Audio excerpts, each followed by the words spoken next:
પુષ્ટિ પ્રવાહ મર્યાદા ભેદ શ્રી કલ્યાણરાયજી કૃત ટીકા સમેતા. એમાં સર્વપ્રથમ શ્રી કલ્યાણરાયજી મંગલાચરણ કરે છે, એનો આપણે સાથે પાઠ કરશું. શ્રી વિઠ્ઠલેશ્વરમ નત્વા સ્વેષામ સફલ સિદ્ધયે પુષ્ટિ પ્રવાહ મર્યાદા વિવૃત્તિ ક્રિયતે મયા. શ્રી પ્રભુચરણ શ્રી ગુસાઈજીને વંદના કરે છે. શ્રી વિઠ્ઠલેશ્વરમ નત્વા, એને શ્રી ગુસાઈજી શ્રી વિઠ્ઠલેશ્વરજીને શ્રી ગુસાઈજીને નમન કરીને સ્વેષામ સફલ સિદ્ધયે, એમાં એક નંબર આપ્યું છે, એમાં નીચેનો પાઠ ભેદ છે. સફલેતી એવો પણ પાઠ છે અને સકલ સિદ્ધય એવો પણ પાઠ છે. એટલે આપને શ્રી ગુસાઈજીને નમન કરીને નિજજનોની સમસ્ત સિદ્ધિ, સ્વેષામ એટલે સ્વીજનોની, સફલ સિદ્ધિ એટલે એની સફલ એટલે એની ફલની સિદ્ધિ માટે અથવા તો સકલ સિદ્ધિ માટે, બે પાઠ છે.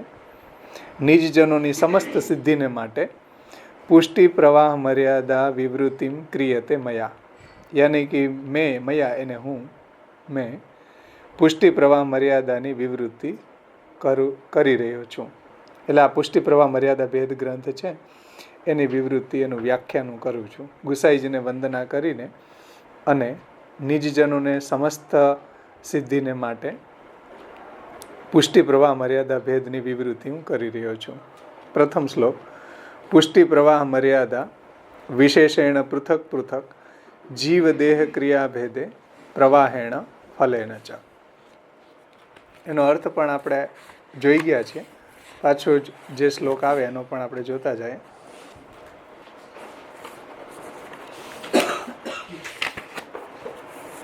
એટલે પુષ્ટિ પ્રવાહ અને મર્યાદા ત્રણેય જુદા જુદા માર્ગ છે. તેમના જીવ, દેહ અને ક્રિયા એ સૃષ્ટિની પરંપરા અને ફલના ભેદથી વિશેષ રૂપથી જુદા જુદા કહીશ. અને એને સાંભળવાથી જીવ દેહ ક્રિયા ભેદે પ્રવાહેણ ફલેન ચ વક્ષ્યામિ સર્વ સંદેહા ન ભવિષ્યંતિ યશ્રુતે. એને સાંભળવાથી જીવની બાબતમાં સર્વ પ્રકારના સંદેહો દૂર થશે. આખોનો તાત્પર્ય છે. ટીકાકાર હવે આગળ સમજાવી રહ્યા છે કે इस लोक में कितने मार्ग हैं, कैसे हैं एवं उनके फल क्या हैं इत्यादि बातें श्री वल्लभाचार्य चरण अपने जिज्ञासु निजजनों को बताने के लिए पुष्टि प्रवाह मर्यादा इत्यादि मार्ग को विशेष रूप से कहने की प्रतिज्ञा अग्रिम श्लोक में करते हैं.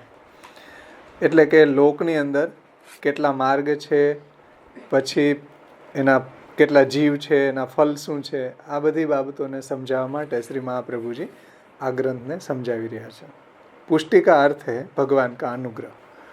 पुष्टि એટલે अनुग्रह. पुष्टि मार्ग फल प्रापक यानी फल दिलाने वाला है. ध्यान थी समझो. पुष्टि का अर्थ है भगवान का अनुग्रह.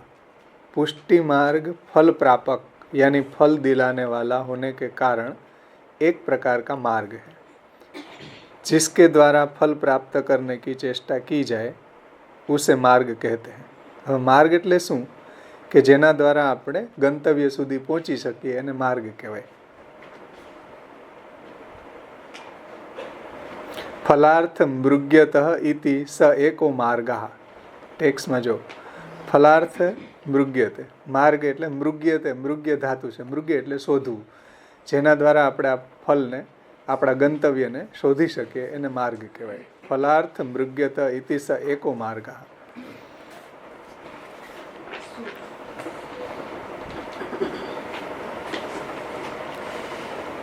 એટલે जिसके द्वारा फल प्राप्त करने की चेष्टा की जाए उसे मार्ग कहते हैं. એટલે પ્રયત્ન, એમ જેના દ્વારા ફલ પ્રાપ્તિનો પ્રયત્ન કરી શકાય, કે જેના દ્વારા આપણને ફલ પ્રાપ્ત થાય એ માર્ગ. उसे मार्ग कहते हैं. प्रवाह का अर्थ है जन्म मरण का प्रवाह. હવે જ્યાં ટીકાકારોએ પ્રવાહેણ એમ કીધું ને, પુષ્ટિ પ્રવાહ મર્યાદા વિશેષેણ પૃથક પૃથક જીવ દેહ ક્રિયા ભેદે પ્રવાહેણ. तो प्रवाह का अर्थ है जन्म मरण का प्रवाह। यह मार्ग लौकिक फल प्राप्त कराता है, अतः यह भी एक प्रकार का मार्ग है। એટલે આ પ્રવાહેણ નહીં હો, પ્રવાહ માર્ગની વાત કરે છે. પુષ્ટિની વાત કરી ને પહેલા, પુષ્ટિ એટલે ભગવાનનો અનુગ્રહ, પછી પ્રવાહ એટલે જન્મ મરણ કા પ્રવાહ. यह मार्ग लौकिक फल प्राप्त कराता, એટલે જે જન્મ મરણનો પ્રવાહ છે, સંસાર છે, એમાં જે આસક્ત રહે છે એનાથી यह मार्ग यानी प्रवाह मार्ग लौकिक फल प्राप्त कराता है, अतः यह भी एक प्रकार का मार्ग है. मर्यादा का अर्थ है, એટલે ત્રણેયને સમજાયું, પુષ્ટિ, प्रवाह અને मर्यादा. तो मर्यादा का अर्थ है वेद में कहा यानी कि बताया गया कर्म मार्ग. અહીંયા टीकाकार स्पेसिफिकली कर्म मार्ग ले रहा है. मर्यादा का अर्थ है वेद में कहा यानी कि बताया गया कर्म मार्ग. आप श्री आज्ञा करते हैं कि इन सभी मार्गों को विशेष रूपतया कहेंगे. आ બધા માર્ગોને, પુષ્ટિ માર્ગ, પ્રવાહ માર્ગ और मर्यादा मार्ग, ત્રણેયને विशेष रूपे श्री महाप्रभु जी कहते, अर्थात इन्हें अलग अलग करने वाले धर्मों को पृथक पृथक रूप से कहेंगे. अलग विशेषतया कहશે એટલે પુષ્ટિ, પ્રવાહ, મર્યાદા વિશેષણ. વિશેષણનો અર્થ કર્યો કે એને અલગ પાડીને, છૂટા પાડીને, એકબીજાથી એના વિભાગ કરીને अलग अलग करने वाले धर्मों को पृथक पृथक रूप से कहेंगे. आगे नीचे, अब इन सभी मार्गों को अलग अलग करने वाले धर्म कौन से है, यह आकांक्षा हो तो आप श्री आज्ञा करते हैं कि भक्ति मार्ग में भगवत कृपा पात्र जीव दूसरे जीवों से भिन्न होते हैं. पहला जो पुष्टि मार्गनी वातने लीधी कि भक्ति मार्गनी अंदर भगवाननी कृपा प्राप्त करेला जीवो बीजा जीवो એટલે પ્રવાહ અને મર્યાદાથી ભિન્ન હોય છે. उनकी देह, हजी એને વિશેષ ખાસિયત बतावे છે પુષ્ટિ जीवोनी. उनकी देह भगवत चरण की रेणु आदि से बनी हुई होती है. आ बહુ મીઠી વાત કરી કે એની જે દેહ છે એ ભગવાનના ચરણ કમળની રજથી બનેલો હોય છે. પુષ્ટિ જીવોનો દેહ ભગવાનની ચરણની રજથી બનેલો હોય છે. उनकी देह भगवत चरण की रेणु आदि से बनी हुई होती है, अतः दूसरों की देह से भिन्न होती है. એટલે પુષ્ટિ દેવી જીવો છે એની જે દેહ છે એ બીજા પ્રવાહી અને મર્યાદા જીવોની દેહથી ભિન્ન હોય છે, અલગ હોય છે. उनकी क्रिया भी भगवत संबंधी होती है. उनकी क्रिया भी એટલે પુષ્ટિ દેવી જીવો છે એની ક્રિયા પણ ભગવત સંબંધી હોય છે. એટલે ભગવાનનું ભજન, ભગવત શ્રવણ કીર્તન तो भगवत संबंधी હોય છે. अतः दूसरे से भिन्न होती है. इसी प्रकार प्रवाह में आसक्त संसारी जीव भी भिन्न होते हैं. એટલે જેમ પુષ્ટિ જીવો બતાડ્યા એવી રીતના પ્રવાહી જીવો પણ એનાથી અલગ હોય છે, જે સંસારમાં આસક્ત હોય છે. उनकी देह भी संस्कार रहित होने के कारण भिन्न होती है. અને પ્રવાહી જીવો છે એની દેહ છે એ કેવી છે?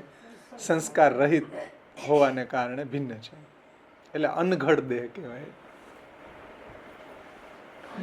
જેમ તમે સોના બજારમાં જાઓ તો સુઘડ સોનું ને અનઘડ સોનું બે પ્રકારના સોના મળે. હીરા બજારમાં જાઓ તો અનઘડ હીરો અને સુઘડ હીરો, એટલે કે તરાસેલો હીરો, પાસા પાડેલો, અને રો મટીરિયલ બે મળે. કપડાની દુકાને જાઓ તો બે પ્રકારનું કાપડ હોય, અનઘડ કાપડ ને સુઘડ કાપડ. તૈયાર ડ્રેસ અને કાપડ મટીરિયલ બે મળે ને. એટલે અહીં કહે છે કે ભાઈ પ્રવાહી જીવો છે એ उनकी देह भी संस्कार रहित होती है, अनघड़ હોય છે પ્રવાહી જીવોની દેહ.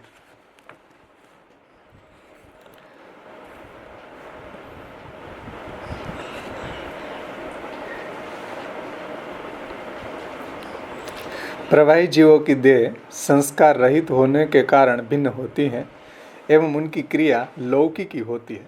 એટલે આ જે પ્રવાહી જીવો છે એની ક્રિયા પણ તમે જુઓ लौकिक જ હોય છે. अतः भिन्न होती है. मर्यादा मार्ग के देवी जीव भी भिन्न होते हैं. उनकी देह के संस्कार भिन्न होते हैं एवं उनकी वेदानुसारी क्रिया भी अन्य दूसरे से भिन्न होती है. जो એની ક્રિયા કેવી હોય? વેદાનુસારી. પ્રવાહી જીવોની ક્રિયા કેવી હોય? લૌકિક હોય. અને પુષ્ટિ દેવી જીવોની ક્રિયા કેવી હોય? ભગવત સંબંધી હોય.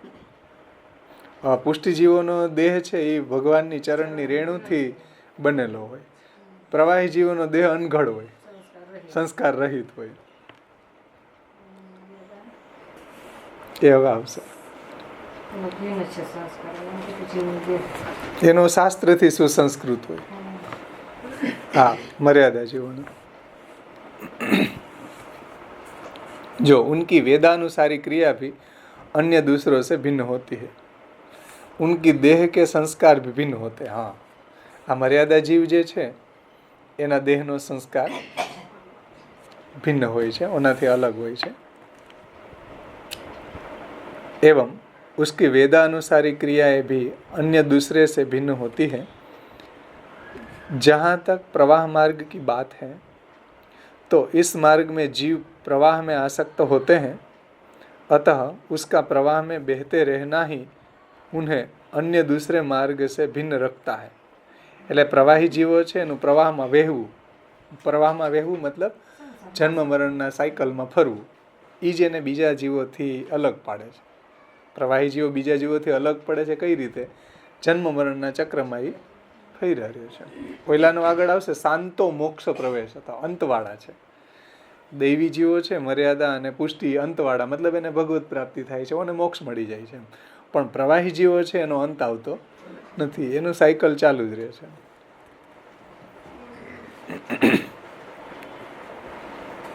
જો प्रवाह जीव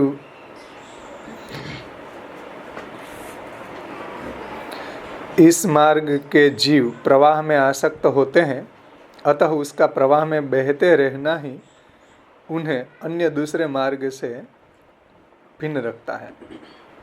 जहाँ तक भक्ति मार्ग की बात है तो मेरे भक्त अंत में मेरे परम धाम को प्राप्त होते हैं, ऐसा भगवद गीता में कहा है. मद भक्ता यान्ति माम अपि. મારા ભક્તો જે છે મારા ધામને પ્રાપ્ત કરે છે, એવું ભગવદ્ ગીતા 7મો અધ્યાય 23મા શ્લોકમાં કહ્યું છે कि मेरे भक्त अंत में मेरे परम धाम को प्राप्त होते हैं. इस वाक्य अनुसार भक्ति मार्ग में पुरुषोत्तम की प्राप्ति ही फल है.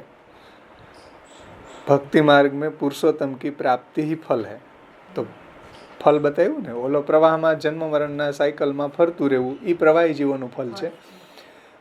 પુષ્ટિ દેવી જીવોનું ફલ શું? ભક્તિ માર્ગ દ્વારા ભક્તિ માર્ગ में पुरुषोत्तम की प्राप्ति એ ફલ છે પુષ્ટિ માર્ગી જીવોનું. मर्यादा मार्ग में निस्वार्थ रूप से वेदोक्त कर्म करने वालों को तत्व ज्ञान द्वारा अक्षर ब्रह्म की प्राप्ति फल प्राप्त होता है.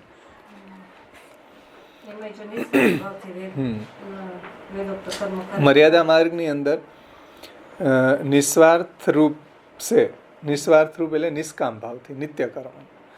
નિષ્કામ ભાવથી જો એ યજ્ઞ યાગાદિ કરે તો એને આગળ જતા જ્ઞાન પ્રાપ્ત થાય અને જ્ઞાનથી પછી મોક્ષ મળે. ધ્યાનથી સમજો આ વાત. જો કે મહાપ્રભુજીએ સર્વનિર્ણય નિબંધમાં સમજાવી છે કે સકામતા હોય તો શું ફલ મળે કર્મ માર્ગમાં, નિષ્કામ જ્ઞાન સહિત નિષ્કામ કર્મ હોય તો શું ફલ મળે, અથવા તો નિષ્કામ કર્મ અને અજ્ઞાનીને શું ફલ મળે, અથવા તો સકામ કર્મ અને જ્ઞાનીને શું ફલ મળે. આ બધા વેરિએશન મહાપ્રભુજી નિબંધમાં સમજાવ્યા છે. અત્યારે આપણો એ વિષય નથી.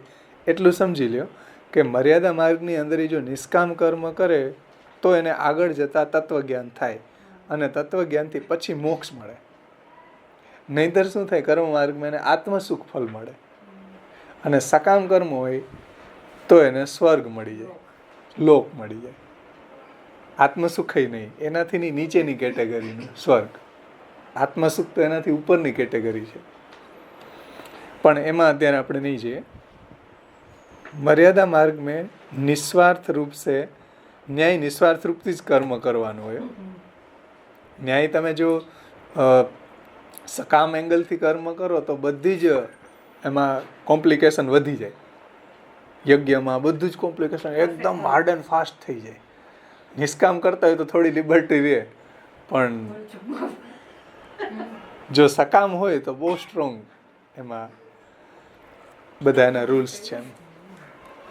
એટલે મર્યાદા માર્ગની અંદર ही निस्वार्थ रूप से वेदोक्त कर्म करने वालों को तत्व ज्ञान द्वारा लास्ट में अक्षर ब्रह्म की प्राप्ति रूपी फल होता है, प्राप्ति रूप फल प्राप्त होता है। सकाम कर्म करने वालों को स्वर्ग आदि का फल प्राप्त होता है। जो જે સકામ કર્મ કરે તો એને સ્વર્ગ મળે, અને સ્વર્ગમાં એનું પુણ્ય ક્ષીણ થઈ જાય પછી ત્યાંથી એને ઘર ભેગું થવું પડે. ક્ષીણે પુણ્ય મૃત્યુ લોકે વિસંતિ, પુણ્ય ક્ષીણ થતાં બધા ત્યાંથી કાઢે, જાઓ પાછા મૃત્યુલોકમાં. એટલે અહીંયા કોઈ વાવ કુવા બંધાવે, પુણ્ય કર્મ કરે, પરોપકાર આદિ કરે, એને કારણે એનું એક પુણ્ય સ્ટોર થાય. એ પુણ્યના કારણે એને ત્યાં સ્વર્ગની અંદર બધા ભોગ ભોગવવા મળે. સ્વર્ગની અંદર એ બધા ભોગ ભોગવી લે, એનું પુણ્ય બેલેન્સ પૂરું થઈ જાય એટલે ફરી પાછું મૃત્યુલોકમાં આવવાનું. ભગવાને ગીતાજીમાં એનું વર્ણન કર્યું છે કે ખીણે પુણ્ય મૃત્યુલોકે વિસંતિ. જેમ આપણે કાશ્મીરને ફરવા જાય, ખિસ્સામાં હોય ત્યાં સુધી ફરીએ, ટિકિટ ભાડાને વધે પછી આપણે શું કરીએ, ઘર ભેગા થઈ જાય. એમ એ ઘર ભેગા થઈ, દેવતાઓ ગાવા જાઓ તમારું બેલેન્સ ખતમ થઈ ગયું, હવે ઘર ભેગા થાવ. એટલે પાછા ક્ષીણે પુણ્ય ક્ષીણ થતાં મૃત્યુલોકે વિસંતિ, પાછા મૃત્યુલોકમાં એને આવવું પડે. મતલબ કે એ કોઈ સ્થાયી મુક્તિ નથી. એમ સ્વર્ગમાં ક્ષુદ્ર ભોગો માટે થોડો ટાઈમ જાય છે, એમ પાછા મૃત્યુલોકમાં ખંડાવા આવી જવાનું. એટલે કહી રહ્યા છે સકામ કર્મ. સકામ કર્મનું ફલ એવું જ હોય ને, स्वर्ग. सकाम कर्म करने वालों को स्वर्ग फल मिलता है जो नश्वर होता है, जे फल छे नाशवंत है। प्रवाह मार्गियों को अपने अपने कर्मों के अनुसार भिन्न भिन्न जन्म मिलने वाला फल प्राप्त होता है। प्रवाह मार्गियों को अपने अपने कर्मों के अनुसार भिन्न भिन्न जन्म 84 लाख योनि है, એમાંથી અલગ અલગ યોનિમાં એને જેવું કર્મ કર્યું એ પ્રમાણે એને ફલ મળ્યા કરે। भिन्न भिन्न फल मिलने वाला फल प्राप्त होता है। इस प्रकार से ये भिन्न भिन्न फल प्राप्त होते हैं, अतः मार्ग भी भिन्न भिन्न होते हैं, यह अर्थ है। એટલે આ રીતે એનો જીવ અલગ અલગ છે, એના સંસ્કાર અલગ અલગ છે, એના માર્ગ અલગ છે, દેહ અલગ છે। આ વાત અહીંયા કલ્યાણરાયજીએ સર્વપ્રથમ ભૂમિકામાં સમજાવી કે ભાઈ પુષ્ટિ પ્રવાહ મર્યાદા વિશેષેણ પૃથક પૃથક જીવ દેહ ક્રિયા ભેદે પ્રવાહેણ ફલેન ચ વક્ષ્યામિ સર્વ સંદેહા ન ભવિષ્યંતિ યશ્રુતે। આને તમે સાંભળશો, આને અભ્યાસ કરશો તો પછી જીવની બાબતમાં કોઈ સંદેહ નહીં રહે। વક્ષ્યામિ સર્વ સંદેહા ન ભવિષ્યંતિ યશ્રુતે, આને સાંભળવાથી કોઈ પણ જાતના સંદેહો નહીં રહે। એમાં આપ કલ્યાણરાયજી સમજાવે છે कि आचार्य चरणों इस प्रकार से पृथक पृथक रूप से इसका विभाजन करके क्यों कह रहे हैं, इसका प्रयोजन वे इस दूसरे श्लोक में कह रहे हैं। એટલે આવું પૃથક પૃથક એનું વર્ગીકરણ કરીને વિભાજન કરીને એને છૂટા પાડીને કેમ કહી રહ્યા છે શ્રી મહાપ્રભુજી કે વિશેષણ પૃથક પૃથક, તો એનું પ્રયોજન એ સમજાવે છે दूसरे श्लोक में।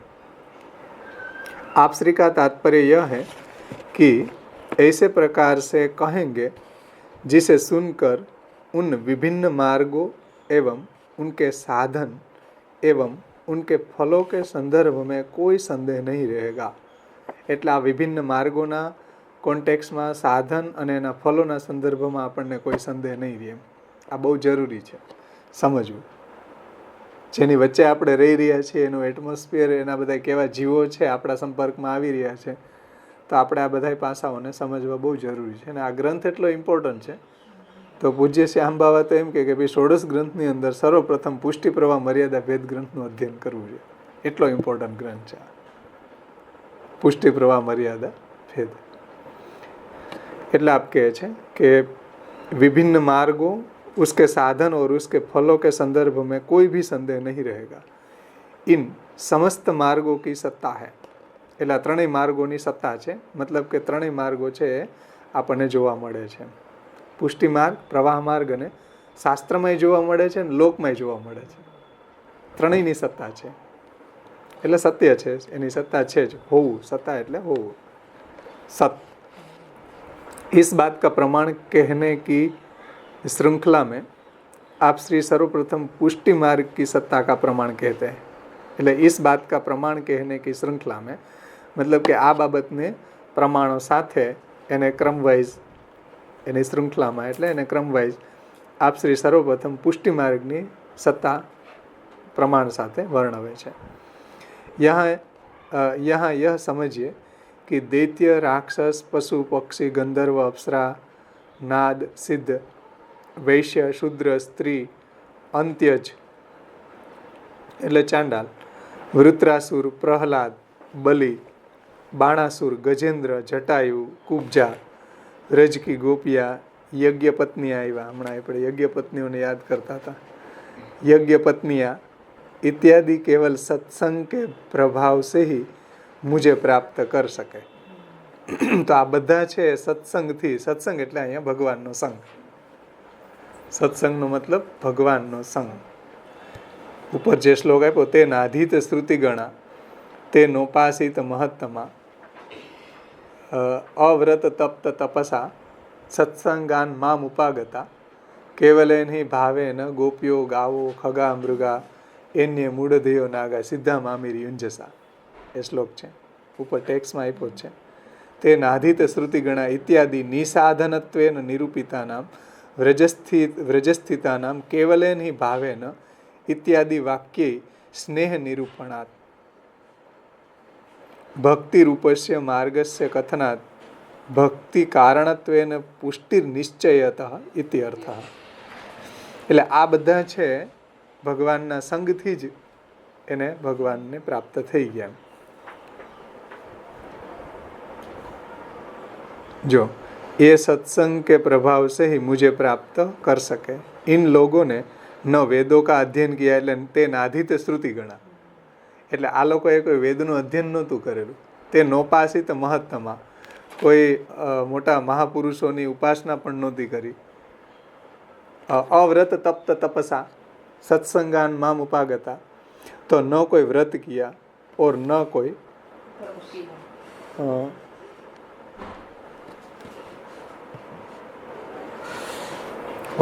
व्रत किया और न कोई तपस्या की. અહીંયા આવી ગયું છે ને એ એકાદશ સ્કંદનું અહીંયા આવે છે. 11, 12, 8 છે, આ નથી.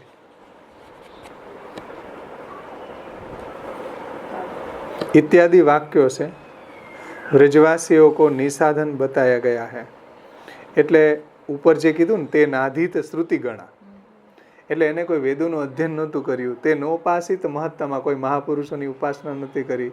અવ્રત તપ્ત તપસા કોઈ વ્રત વગેરે પણ નહોતું કર્યું. કે સત્સંગાન મામ ઉપાગતા કેવલેની ભાવે ન ગોપ્યો ગાવો ખગા મૃગા.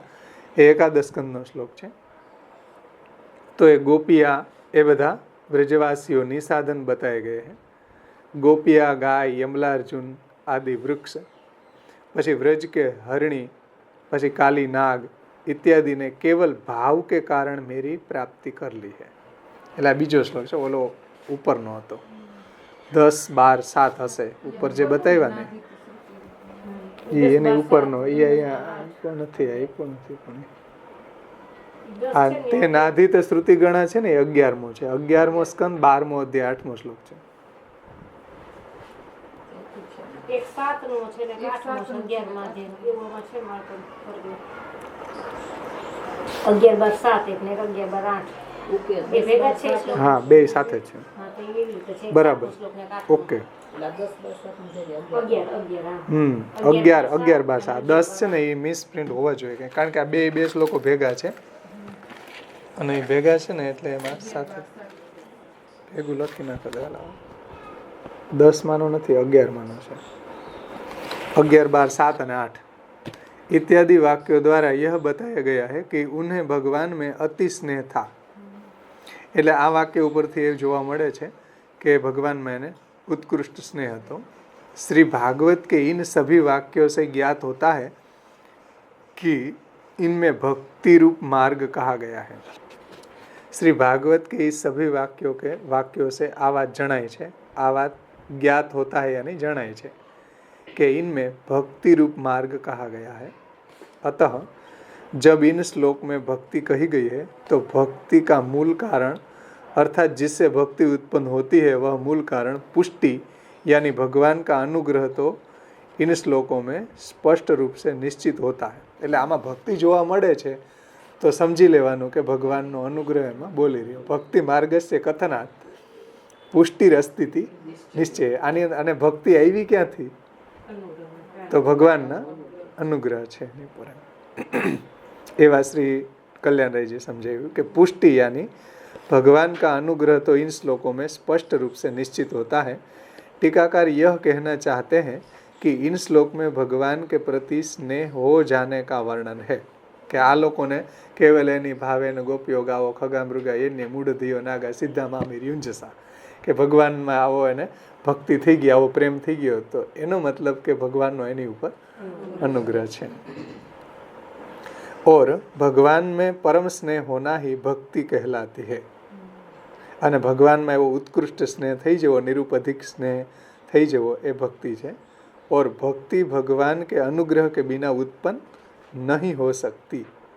अतः टीकाकार का कहना है कि यदि इन श्लोकों में भगवान से स्नेह हो जाने की बात बताई गई है तो सिद्ध होता है कि इनमें पुष्टि मार्ग को ही बताया गया है. अतः पुष्टि मार्ग की सत्ता होने की बात सिद्ध हो जाती है.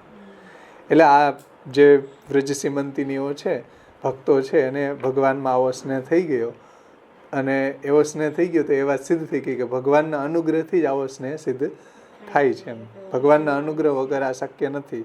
એનાથી એ વાત સિદ્ધ થાય છે કે પુષ્ટિ માર્ગની સત્તા છે, એમ અસ્તિત્વ છે. એમ આગળ, किंतु किसी को ऐसी शंका होती है कि इस भागवत में दान, व्रत, तप इत्यादि को भक्ति उत्पन्न होने में कारण माना गया है. એ પાછું એકાદશ સ્કંદમાં જ કીધું છે કે જે કોઈ આવું દાન, વ્રત, હોમ વગેરે કરે છે એને મયી સંજાય તે ભક્તિ કોન્યોર્થો અવશિષ્ય તે, મારામાં ભક્તિ થઈ જાય છે. અને મારામાં ભક્તિ થઈ ગયા પછી કયો પુરુષાર્થ મેળવવાનો બાકી રહે? તો ત્યાં દાન, વ્રત, જપ, તપ આવા બધા સાધનોથી ની ભક્તિ થાય છે એવું ભગવાન કહે છે એકાદશ સ્કંદમાં.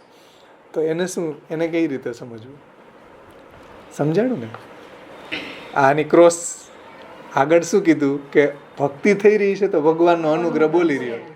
હવે પાછું એકાદશ સ્કંદમાં એમ કીધું કે સાધનથી ભક્તિ થાય છે. તો હવે આને સમજવું કે એક બાજુ કે અનુગ્રહથી ભક્તિ થાય, અને પાછું એ જ સ્કંદમાં એમ કીધું કે જપ, તપ, હોમ આવા બધા સાધનો કરવાથી મયી સંજાય તે ભક્તિ, મારામાં ભક્તિ થાય છે. હવે કેમ સમજવું? ત્યાં તો અનુગ્રહ નથી બતાવ્યો, ત્યાં તો આ સાધનો બતાવ્યા. તો એનો ખુલાસો टीकाकार समझावे છે કે भगवान भागवत में दान, व्रत, तप इत्यादि को भक्ति उत्पन्न होने में कारण माना गया है. फिर यहाँ आचार्य चरण पुष्टि अर्थात भगवान के अनुग्रह को भक्ति का कारण क्यों कह रहा है? आशंका है. अथवा यह क्यों कह रहे हैं कि भगवान जब अनुग्रह करते हैं तब ही जीव में भक्ति उत्पन्न होती है. આવું કેમ કહી રહ્યા છે કે જ્યારે ભગવાન અનુગ્રહ કરે ત્યારે જ જીવમાં ભક્તિ થાય? કારણ કે સાધનોથી નહીં થાય છે. જુઓ, ભાગવતમાં એકાદશ સ્કંદમાં કીધું છે. તો એમ કહે છે કે નહીં, यह शंका ठीक नहीं है क्योंकि दान, व्रत, तप इत्यादि भी तब ही सिद्ध हो पाते हैं जब भगवान अनुग्रह करे या कृपा करे. अतः भक्ति उत्पन्न होने में या सिद्ध होने में मूल कारण तो भगवान का अनुग्रह ही है. जो આ વિષય ભક્તિ હેતુ નિર્ણયનો જે ગુસાઈજીએ ત્યાં બહુ વિસ્તારથી વર્ણવ્યો છે, ભક્તિ હેતુ નિર્ણયમાં, કે ભાઈ ભક્તિનો હેતુ શું? આ જપ, તપ, હોમ વગેરે સાધન કે અનુગ્રહ? તો ત્યાં પણ ગુસાઈજીએ આ બહુ સુંદર વિવેચના કરી છે કે મર્યાદા માર્ગી જીવો પણ જે કંઈ બી તપ, જપ, હોમ, યજ્ઞ વગેરે સાધનો કરી રહ્યા છે એ પણ ભગવાનના અનુગ્રહથી જ કરી રહ્યા છે. કારણ કે મર્યાદાની ડિસિપ્લિન પ્રમાણે ભગવાને એવું વિચારેલું છે કે આ મર્યાદા જીવો આવા સાધનો કરીને મુક્તિ મેળવે. એટલે ત્યાંની ડિસિપ્લિનની જે ભગવાને ગોઠવણ કરી છે ત્યાંનો રૂલ્સ એવો છે કે મર્યાદા જીવો જપ, તપ, હોમ વગેરે સાધનો કરે, અને સાધનો કરે એનાથી એને ફળ મળે. પણ એ ફળ પણ ભગવાનનો અનુગ્રહ હોય તો જ મળે. અને ભગવાનને જેને ફળ આપવું હોય, મુક્તિ આપવી હોય, એ જ આવા સાધનો કરી શકે. બધાય સાધનો ન કરી શકે. માનો કે જપ, તપ, હોમ વગેરે શાસ્ત્રની અંદર તો વર્ણિત જ છે કે આવું તમે સાધન કરો એવું તો શાસ્ત્ર કહે, છતાંય બધાય કેમ નથી કરતા? એ જેમ બતાવે છે કે ભગવાનને જેને મોક્ષ આપવો છે, મતલબ કે મર્યાદા માર્ગની અંદર ભગવાને જેનું વર્ણન કર્યું છે એ જ આવા સાધનો કરશે, બધાય નહીં કરી શકે. આપણે નહીં કરી શકીએ. શા માટે? જેનું જે માર્ગમાં વર્ણન કર્યું હોય એના સ્વભાવ, એનો નેચર, એનો જીવ, એનો દેહ, એને એવી જ વસ્તુ પસંદ આવે. પ્રવાહી જીવને કહેશો તો એ નહીં કરે. નેચર અલગ છે બધાયના, બધાયનો દેહ અલગ ઘડતર થયું છે, બધાનું ફલ અલગ છે, માર્ગ અલગ છે, જીવ અલગ છે, દેહ અલગ છે, વર્ણ અલગ છે, સૃજન અલગ છે. ક્યારેક આસુરી દેહ હોય, જીવ પુષ્ટિ હોય, ક્યારેક જીવ આસુરી હોય. એ હજી વધારે કોમ્પ્લિકેશન છે. એ તો કહેવાય. પેલો આ હતો ને વૃત્ર. એ આવશે આગળ. અત્યારે કેવી રચના કરી વૃત્ર એમ આસુરીઓની જે હોવા છતાં પાછું પુષ્ટિ થઈ. એટલે ખાસ એક વાત સમજો અહીંયા કે दान व्रत तप इत्यादि भी तब ही सिद्ध होते हैं जब भगवान अनुग्रह करे या कृपा करे. એટલે ભગવાનના અનુગ્રહથી જ મર્યાદા માર્ગની અંદર એને જપ, તપ, દાન, વ્રત વગેરે ફલ આપે છે. જો ભગવાનનો અનુગ્રહ ન હોય તો એને એ ફલ ન મળે. अतः भक्ति उत्पन्न होने में या सिद्ध होने में मूल कारण तो भगवान का अनुग्रह ही है. એટલે કદાચ જપ, તપ, દાન, વ્રત વગેરેથી ભક્તિ જો ઉત્પન્ન થતી હોય તો પણ એ ભગવાનના અનુગ્રહથી જ થાય છે, સાધનથી નહીં. કારણ કે ત્યાં ભગવાનની ઈચ્છા સાધન કરાવીને ભક્તિ ઉત્પન્ન કરવાની છે. અને ભક્તિ માર્ગની અંદર એટલે પુષ્ટિ માર્ગની અંદર ભગવાનને અનુગ્રહથી જ ભગવાનમાં ભક્તિ સિદ્ધ થઈ જાય છે. એમાં ભગવાનને સાધન નથી કરાવવું.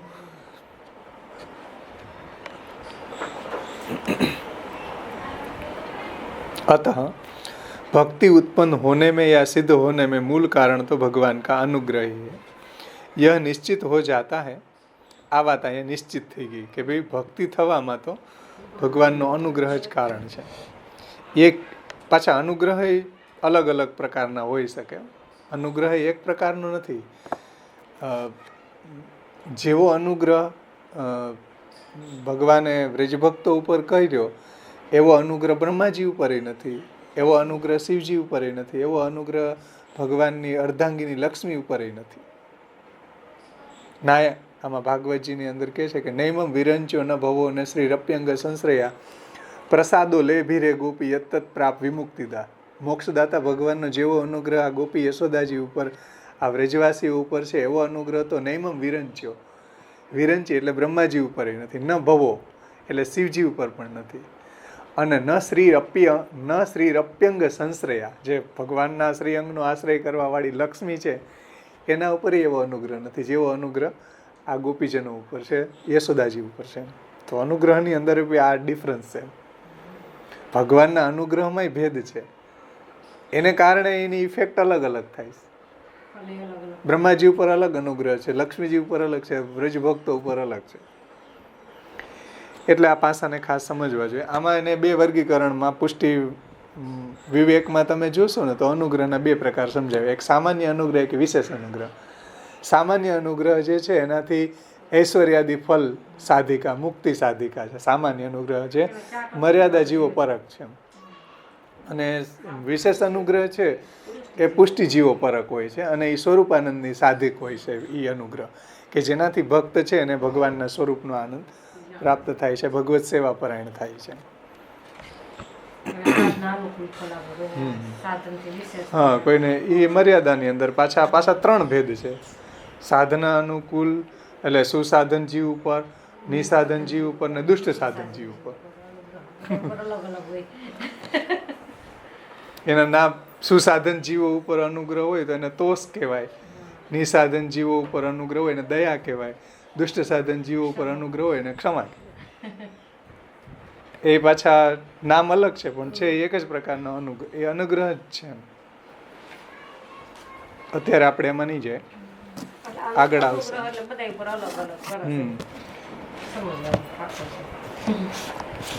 પ્રવાહી જીવો જે છે બહુ ધન મળી જાય, બહુ એનું વ્યવસ્થિત ચાલે, તેમ કે એની ઉપર ભગવાનનો અનુગ્રહ છે. કારણ કે એને પ્રાવાહિક ફલ તો મળી રહ્યું છે.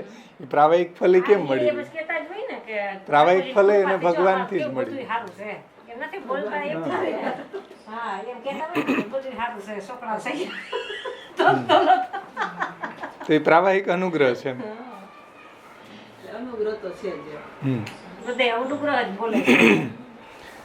એટલે આપણે એવું ન કહેવાય ઓહો કે હાલો હવે આપણું બધું એટલું દ્રવ્ય મળી ગયું, ભક્તિ વધી હોય તો અનુગ્રહ કહેવાય. અનુગ્રહ કહેવાય, હા, આપણું ઠાકોરજી પધરાયો હોય, ઠાકોરજીની સેવા સારી રીતે સંપન્ન થાય તો બહુ મોટો કથા બધું ચાલતું હોય વ્યવસ્થિત. આપણે એમ કહીએ ઓહો કરોડપતિ થઈ ગયા, બહુ અનુગ્રહ. પણ એ પ્રાવાહિક અનુગ્રહ છે, આધિદૈવિક અનુગ્રહ નથી, કોઈ પુષ્ટિ માર્ગી તો ઈ અનુગ્રહ કોટી આપી નથી. દીધી ઠાકોરજી હમુકાની.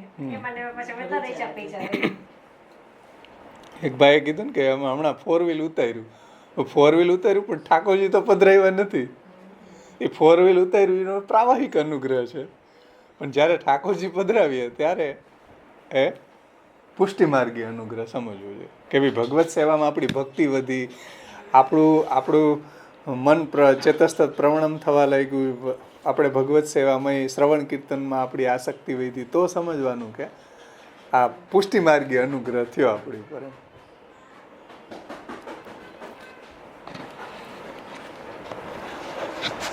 મર્યાદા જીવ હોય તો એની સાધન નિષ્ઠા વધે, તપમાં, જપમાં, હોમમાં. અહીં કીધા ને દાન, વ્રત, તપ એમાં સાધન નિષ્ઠામાં વધે. પણ મર્યાદા માર્ગની અંદર એ ફલ તો ભગવાનના અનુગ્રહથી જ મળે છે, એવું અહીંયા તાત્પર્ય છે. પૂર્વ में यह कहा गया है कि जब जीव निसाधन होता है और जब भगवान साधन सहित अनुग्रह करते हैं, यहाँ જોઈએ ને આપણે, क्योंकि दान, व्रत, तप इत्यादि भी सब ही तब ही सिद्ध हो पाते हैं जब भगवान अनुग्रह करे या कृपा करे. अतः भक्ति उत्पन्न होने में या सिद्ध होने में मूल कारण तो भगवान का अनुग्रह ही है, यह निश्चित हो जाता है. ये किस प्रकार से, यह समझिए. पुष्टि का अर्थ है भगवान का अनुग्रह. भक्ति केवल भगवान के अनुग्रह से ही सिद्ध हो सकती है. अतः जब भगवान निसाधन जीवों पर अनुग्रह करते हैं तो उसे पुष्टि या तो पुष्टि मार्ग कहा जाता है, और जब भगवान साधन सहित अनुग्रह करते हैं तो उसे मर्यादा पुष्टि कहते हैं. એટલે જેની સાધન નિષ્ઠા થાય સમજો તો એ મર્યાદા પુષ્ટિ છે. पूर्व में यह कहा गया है कि जीव निसाधन होता है, अर्थात भगवत प्राप्ति के लिए भी साधनों को करने में सक्षम नहीं होता. એટલે જીવ છે એ નિસાધન છે અને ભગવત પ્રાપ્તિ માટે પણ એ કોઈ પણ સાધનોને કરવામાં સક્ષમ નથી. और तब भगवान उस पर कृपा करते हैं तो उसे पुष्टि कहा जाता है. એટલે જે નિસાધન જીવો છે એની ઉપર આવો અનુગ્રહ પ્રભુ કરે અને पुष्टि कहवामां आवे छे. किंतु जब जीव के यत्किंचित साधन करने के आधार पर भगवान उस पर कृपा करे तो उसे मर्यादा पुष्टि कहते हैं. એટલે આ જીવ છે એનું યત્કિંચિત સાધન કરને કે આધાર પર, મતલબ કે આ સાધન કરે એને જોઈને પ્રભુ કંઈક એને આપે, અનુગ્રહ કરે તો એ મર્યાદા જીવ છે. ત્યાં ભગવાન આમ જોવે કે ભાઈ કેટલું સાધન કર્યું, કેટલું તપ કર્યું, કેટલું હોમ કર્યું, કેટલો જપ કર્યો, એ પ્રમાણે ભગવાન એને આપે તોલીને, આમ મર્યાદા રાખીને કેટલું વજનનું તારું આ છે જપ તપ હોમ, એ પ્રમાણે ફળ મળે. એટલે નવરત્નમાં જોયું ને કે ભાઈ ભગવાન આપી પુષ્ટિસ્થો ન કરી શતી લૌકિકીન છે, મર્યાદા માર્ગી જેવું સાધન ન બન્યું તો પણ ભગવાન છે એને પુષ્ટિસ્થ હોવાને કારણે એના સાધનનો વિચાર નહીં કરે. જો ન્યાય આ જ રહસ્ય સમજાય, કોઈ પુષ્ટિસ્થ છે એટલે એના સાધન સામું નહીં જોવે એમ અનુગ્રહ કરવામાં, કારણ કે ભગવાન પુષ્ટિસ્થ છે, એની લૌકિક ગતિ નહીં કરે. तो यत्किंचित साधन करने के आधार पर भगवान उस पर कृपा करे तो उसे मर्यादा पुष्टि कहते हैं. यह टीकाकार का आशय है. अतएव आचार्य चरणों ने श्री भागवत तत्वदीप में कहा है, यहाँ पुष्टि 2 प्रकार की है, एक पुष्टि और दूसरी मर्यादा पुष्टि. विश्वरूप मर्यादा पुष्टि है, विश्वरूप मर्यादा पुष्टि के अंतर्गत है, एवं वृत्रासुर को पुष्टि के अंतर्गत समझना चाहिए. એટલે भागवतार्थ प्रकरण में महाप्रभु जी आ बात समझेवी कि यहाँ पुष्टि दो प्रकार की है, એટલે એક પુષ્ટિ और दूसरी मर्यादा पुष्टि. ભગવાનની અનુગ્રહ છે બે પ્રકારનો હોય છે. તો એમાં એક્ઝામ્પલ આપ્યા કે વિશ્વરૂપ એ મર્યાદા પુષ્ટિ છે અને વૃત્ર છે એ પુષ્ટિ છે. એટલે વિશ્વરૂપ છે એ શાસ્ત્રનિષ્ઠ હતા, વેદમાં નિષ્ઠ હતા, બ્રાહ્મણ હતા, શીલોંશ વૃત્તિ કરતા. અને જ્યારે બૃહસ્પતિ દેવોના ગુરુ છે તો ઇન્દ્ર દ્વારા જ્યારે બૃહસ્પતિનું અપમાન થયું ત્યારે બૃહસ્પતિ અંતર્ધ્યાન થઈ ગયા. ત્યારે ગુરુ વગર બધા દેવો છે એ સાવ નબળા પડી ગયા. એટલે ગુરુની આવશ્યકતા હોય તો ગુરુ વગર તો એ કામ આગળ ચાલે નહીં, કારણ કે એને ગાઈડલાઈન કરવાવાળું કોઈ નહોતું. ત્યારે શું કરવું? ત્યારે બ્રહ્માજી પાસે બધા દેવો ગયા અને ત્યારે બધા એણે કીધું કે વિશ્વરૂપ એવા છે કે જેને તમે ગુરુ બનાવો. વિશ્વરૂપને જો તમે ગુરુ બનાવશો તો તમારું બધું કાર્ય સિદ્ધ કરી દેશે. યા વિશ્વરૂપ ત્વષ્ટાના પુત્ર. પછી વિશ્વરૂપમાં પ્રોબ્લેમ એવી હતી કે મોસાળ પક્ષથી પાછા આસુર હતા, આ પક્ષથી દેવોના ઓલા હતા. એટલે જ્યારે યજ્ઞ વગેરે છે એનું ફલ છે એ થોડુંક આસુરોને આપતા ભેગું. એટલે ઇન્દ્રને ન ગમ્યું, એટલે ઇન્દ્રે એને ગળું શિરચ્છેદ કરી નાખ્યો. તો એનો શિરચ્છેદ કરી નાખ્યો એટલે એના પિતા ત્વષ્ટાએ યજ્ઞ કર્યો, ઇન્દ્રને મારે એવો આમાંથી અસુર ઉત્પન્ન થાય.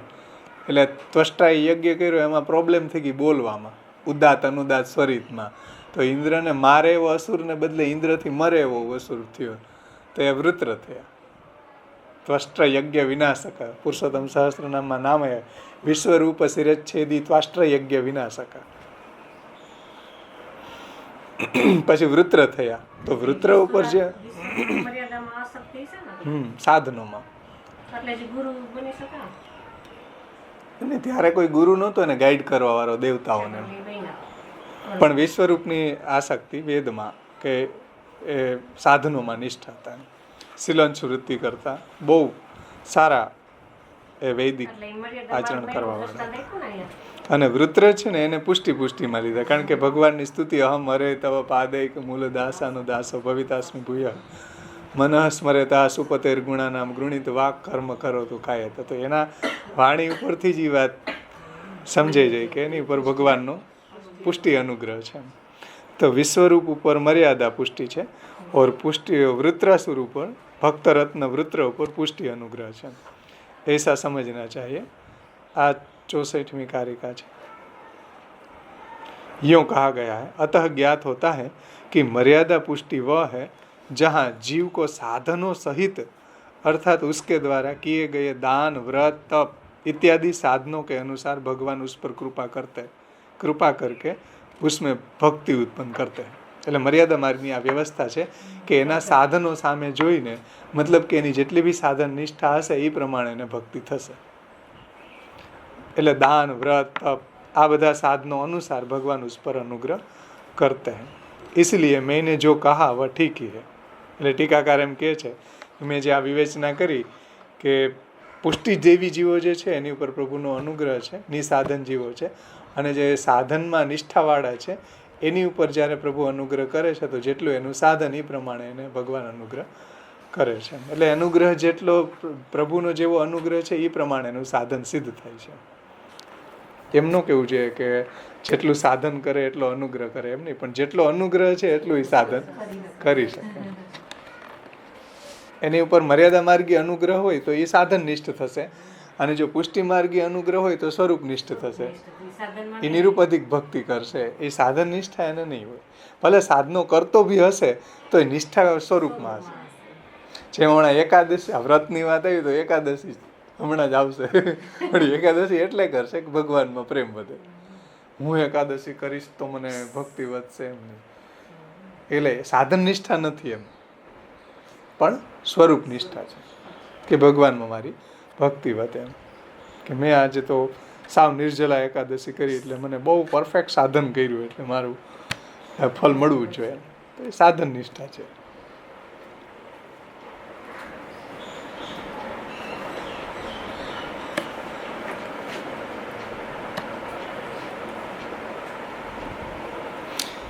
આગળ કહે છે,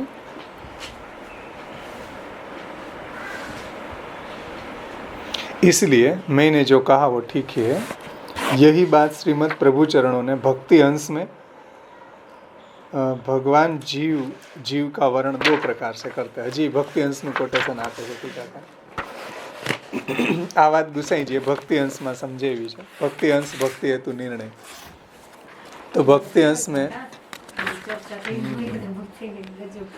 ભગવાન જીવ का दो प्रकार से वर्ण करते हैं. અને ખાસ આ બે ગ્રંથો એવા છે કે જો આ બે ગ્રંથો આપણા જીવનમાં ન કર્યા તો આપણું જીવન વૃથા છે.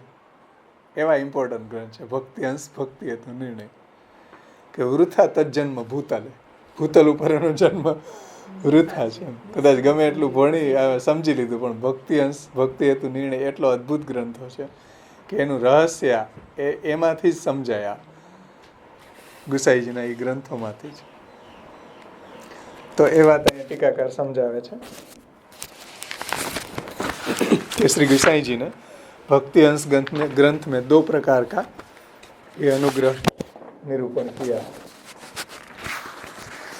भगवान जीव का वर्ण दो प्रकार से करते हैं, पुष्टि एवं मर्यादा पुष्टि के प्रकार से. इस वाक्य द्वारा कही गई है. आ वाक्य द्वारा गुसाईजी महाराजे भक्ति अंश ग्रंथ में कह્યું છે કે જીવનું વર્ણ બે પ્રકારે પ્રભુ કરે છે. प्रावाहिक भक्ति में तो भक्त केवल फल प्राप्त करने के लिए ही भगवान की भक्ति करता है, उसे भगवान के प्रति स्नेह नहीं होता है.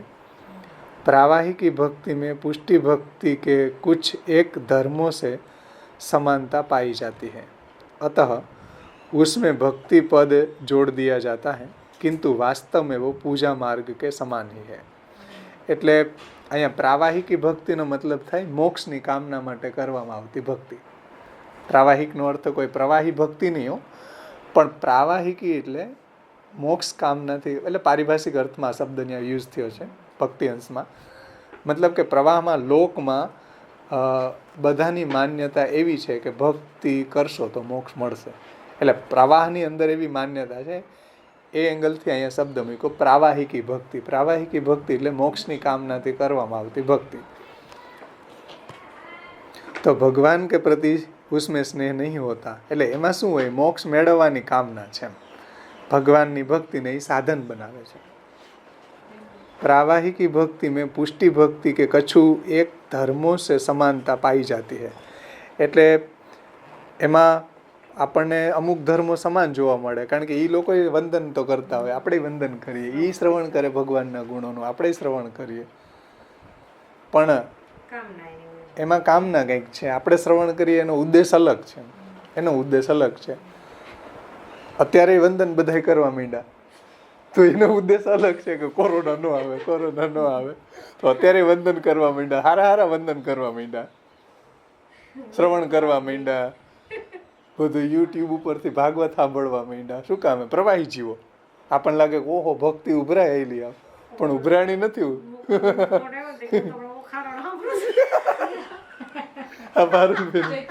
ચૈત્ર મહિનામાં સાંભળો,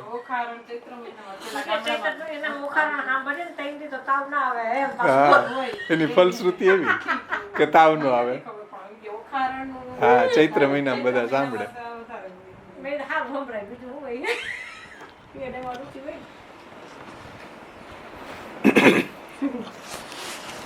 હા, કે તો ગોપાલ આવેલા પારુલબેન હતા ને, મેં કીધું શું કરે મમ્મી, કે હમણાં તો ઓખારણ લઈ આવ્યો હતી કે વાંચે છે. ચૈત્ર મહિનો છે ને એટલે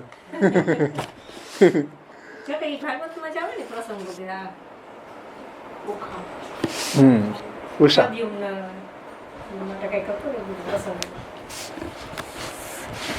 એટલે એના ફલ બતાવ્યા છે શાસ્ત્રમાં. तो पुष्टि भक्ति के कुछ एक धर्मों से समानता पाई जाती है,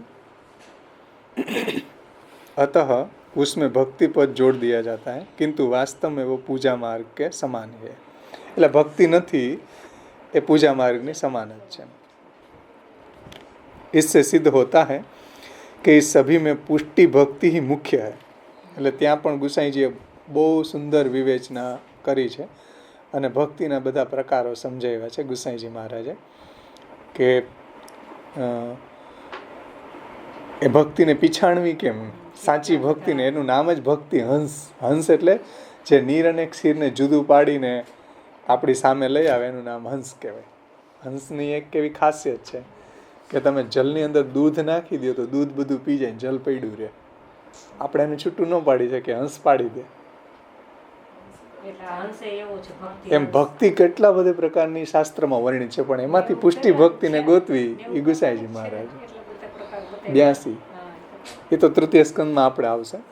પણ ત્યાં જે ગુસાઈજીએ બતાવ્યા છે ને, એ કર્મના અંગરૂપ, જ્ઞાનના અંગરૂપ, ઉપાસના રૂપ, પછી આજીવિકા માટે કૃષિવલ્લોકે, એના માટે ગુસાઈજી કે ખેતીવાડીની જેવી કૃષિવલ્લોકે જે આજીવિકા માટે કરે છે એનું જે ફળ છે કૃષિવલ્લોકે, જેમ ખેતી કરે ને એનું પેટ ભરાય, એનાથી વધારે એનું કાંઈ ફળ ન મળે. પ્રત્યવાય લાગે કે ગંગાજીને તમે જાજરૂ જવામાં વાપરો ગંગાજલને, એટલો દુરુપયોગનું પાપે લાગે, એવું બતાવ્યું છે. એટલે ગુસાઈજીની આ બહુ સુંદર વિવેચના એ કરી કે ભાઈ બધી જગ્યાએ તમને ભગવાનનું શ્રવણ દેખાતું હોય, કીર્તન દેખાતું હોય, વંદન દેખાતું હોય, તો જરૂરી નથી કે આ પુષ્ટિ ભક્તિ છે. તો એ વિષય ભક્તિ અંશનો છે, અત્યારે એમાં આપણે નહીં જાય. તો सभी में पुष्टि भक्ति मुख्य है, क्योंकि पुष्टि भक्ति करने वालों को भगवान के प्रति परम अनुराग होता है. એટલે પુષ્ટિ ભક્તિ કરવા વાળા જીવો છે એને પ્રભુમાં શ્રેષ્ઠ ભક્તિ હોય, એટલે સર્વતો અધિક સ્નેહ, જેને આપણે કહીએ મહાત્મી જ્ઞાન પૂર્વક सुदृढ़ सर्वतो अधिक स्नेह भक्ति. यही बात भक्ति का लक्षण बताने वाले सांडिल्य सूत्र में भी ईश्वर में परानुरक्ति को परानुरक्ति हो उससे जानी ही भक्ति है. એટલે સાંડિલ્ય સૂત્રમાં એમ કીધું છે કે સા પરાનુરક્તિ ઈશ્વરે, ઈશ્વરની અંદર શ્રેષ્ઠ અનુરક્તિ એટલે કે પ્રેમ થવો એનું નામ ભક્તિ. આ સાંડિલ્ય મુનિ થઈ ગયા, એટલે સાંડિલ્ય ઋષિ અને નારદજીના ભક્તિ સૂત્રો મળે છે. મારી આગળ છે એના ભક્તિ સૂત્રો એણે બનાવ્યા છે. સૂત્રો એક બહુ મસ્ત સૂત્રો બનાવ્યા, વાંચીએ તો આમ આનંદ આવે એવા. સાંડિલ્ય ઋષિના અને નારદજીના ભક્તિ સૂત્રો. એમાં ભક્તિના સૂત્રો, ભક્તિ કેવી હોય એના લક્ષણ બતાવ્યા, મર્યાદા ભક્તિ કેવી એના લક્ષણ બતાવ્યા. સા પરાનુરક્તિ ઈશ્વરે, ઈશ્વરની અંદર સર્વોત્કૃષ્ટ પ્રેમ હોય એનું નામ ભક્તિ. રતિર દેવાદિ વિષયની ભાવ, એ સાંડિલ્ય સૂત્ર છે. રતિર દેવાદિ વિષયની ભાવ, દેવ પ્રત્યેની, દેવત્વ એને મહાત્મ્ય. દેવ શબ્દ એટલે મૂક્યો કે દેવ શબ્દથી મહાત્મ્ય, અહીં જો ઈશ્વર શબ્દ મૂક્યો, ઈશ્વરથી મહાત્મ્ય બતાવે છે. અને મહાત્મ્ય અને એમાં પ્રેમ, અનુરક્તિ એટલે પરા એટલે સર્વથી અધિક પ્રેમ. સા પરાનુરક્તિ ઈશ્વરે, સર્વથી અધિક ઈશ્વરનું મહાત્મ્ય જાણીને સર્વથી અધિક સ્નેહ થવો એનું નામ ભક્તિ. તો ईश्वर में परम अनुरक्ति हो जानी ही भक्ति है. सांडिल्य भक्ति सूत्र 2 इस वाक्य द्वारा कही गई है. इसकी तुलना में मर्यादा भक्ति में तो भक्ति का एक अंश मात्र ही है, क्योंकि इसमें भगवान के प्रति परम अनुराग नहीं होता है. હવે જો મર્યાદા ભક્તિની અંદર એવો પરમ અનુરાગ નથી હોતો, સમજેશ ને? આની કમ્પેરિઝનમાં इनकी तुलना में मर्यादा भक्ति में तो भक्ति का एक अंश मात्र ही होता है. એટલે પુષ્ટિ ભક્તિ ને મર્યાદા ભક્તિનું કમ્પેરિઝન કરો તો એમાં એક અંશ માત્ર જ હોય છે. ખાલી આમાં કીધું કે થોડીક સમાનતા હોય પડે.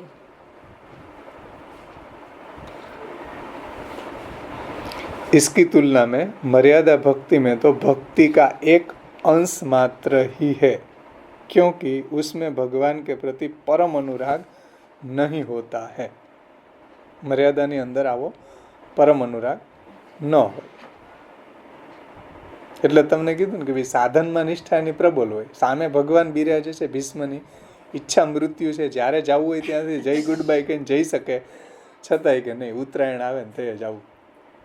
સામે બિરાજે પ્રભુ, એની સ્તુતિ કરે છે, છતાંય દેહ નથી છોડતા. શા માટે? સ્વરૂપ નિષ્ઠા નથી. અને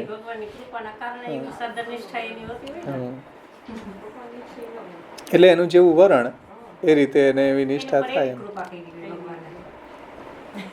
તો મર્યાદા ભક્તિ જે છે એની અંદર આ રીતે સાધન નિષ્ઠા હોય છે.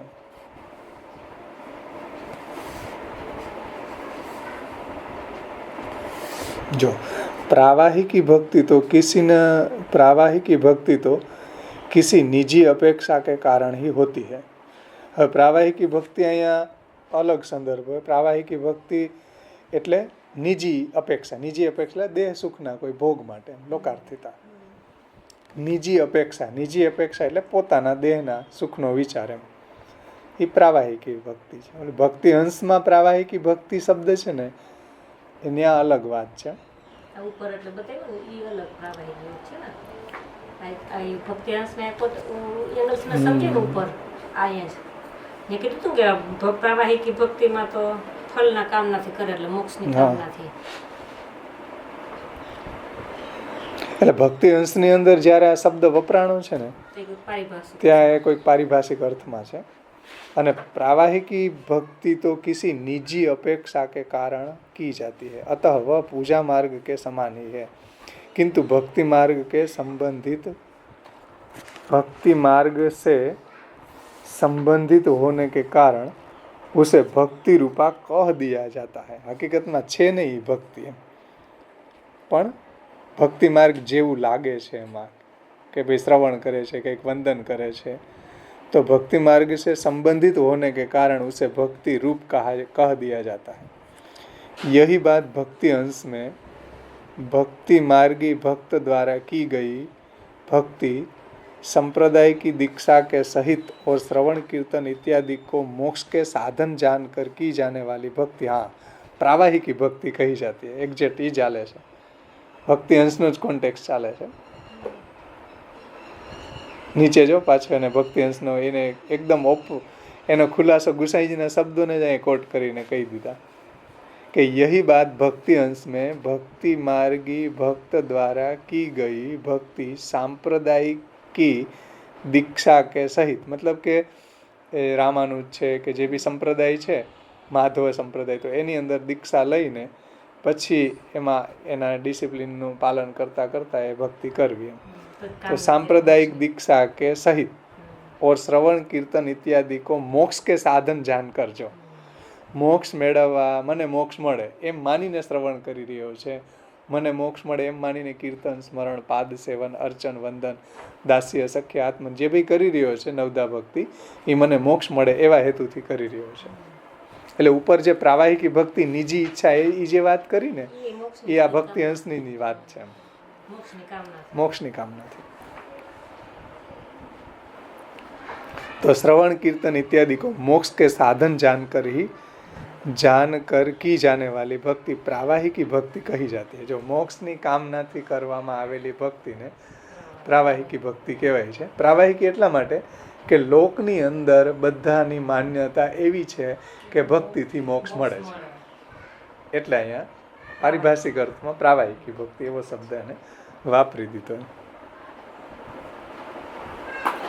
यों कही गई है, मर्यादा मार्गी जीव या ज्ञान मार्गी जीव पर जब भगवान अनुग्रह करते हैं तब वह पुष्टि मार्ग को प्राप्त करते हैं एवं पुष्टि मार्गी फल प्राप्त करता है. यही बात आचार्य चरणों ने सिद्धांत मुक्तावली में ज्ञानी भक्त एवं मर्यादा भक्त इन दोनों को भगवान का अनुग्रह होने पर क्रमशः मानसी सेवा फलित होती है. હમણાં જ આપણે જોયું ને, જ્ઞાનાધિકો જ્ઞાનાભાવે પુષ્ટિ માર્ગી તિષ્ઠિત પૂજોત્સવાદિષુ મર્યાદાસ્થસ્તુ ગંગાયામ શ્રી ભાગવત તત્પર. હા, અનુગ્રહ પુષ્ટિ માર્ગે નિયામક ઇતિ સ્થિતિ ઉભયસ્તુ ક્રમેણ એવ પૂર્વોક્ત એવ ફલિષ્યતિ. આ બંનેને જો પ્રભુ અનુગ્રહ કરે તો એને क्रमपूर्वक तनुवित्जा करवाथी मानसी फलित थाय छे. यह कहा गया है, इस समस्त विवेचनों से स्पष्ट हो जाता है कि भक्ति केवल भगवान के अनुग्रह से ही सिद्ध या प्राप्त हो सकती है. यहाँ पण अनुग्रह पुष्टि मार्गे नियामक इति स्थिति. भगवानનો અનુગ્રહ જ અહીંયા પુષ્ટિ ભક્તિ માર્ગમાં નિયામક છે એવું સિદ્ધાંત મુક્તાવલીમાં પણ શ્રી મહાપ્રભુજીએ કહ્યું છે. इसलिए आचार्य चरणों ने यहाँ ठीक ही कहा है कि यदि भागवत आदि में भक्ति मार्ग कहा गया है तो पुष्टि मार्ग की सत्ता तो तब से ही है. એટલે ભક્તિ માર્ગસ્ય કથના પુષ્ટિર અસ્તિ ઇતિ નિશ્ચય. ભક્તિ માર્ગનું કથન છે તો સમજી લેવાનું કે ભગવાનનો અનુગ્રહ છે અને છે યહ બાત નિશ્ચય હો જાતી. તો આ રીતે અહીંયા આપણા 2 શ્લોક સંપન્ન થયા. વક્ષ્યામિ સર્વ સંદેહા ન ભવિષ્યંતિ યશ્રુતે ભક્તિ માર્ગસ્ય કથના પુષ્ટિરસ્તિતિ નિશ્ચય. હવે આપણે લેસન લેવાનું છે. તમે બધા લેસન કરીને આવી ગયા હશો. પછી થોડો સમય રહેશે તો આગળનું આપણે સમજી લેશું. 2 શ્લોક રાખી આવતા વખતે આગળ કરશું.